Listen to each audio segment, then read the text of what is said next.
अस्सलाम वालेकुम।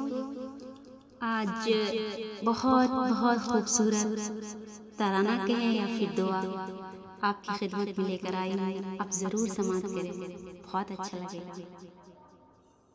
इलाही हमें नेक इंसान बना दे, दिलों से हमारे बुराई मिटा दे, दिलों से हमारे बुराई मिटा दे।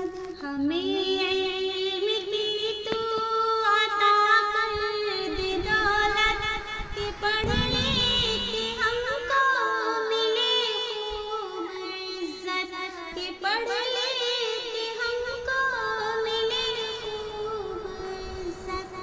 बुराई के रस्तों से हमको बचाना, सदा राह हक पर हमें तू चलाना, सदा राह हक पर हमें तू चलाना। जो बर्बाद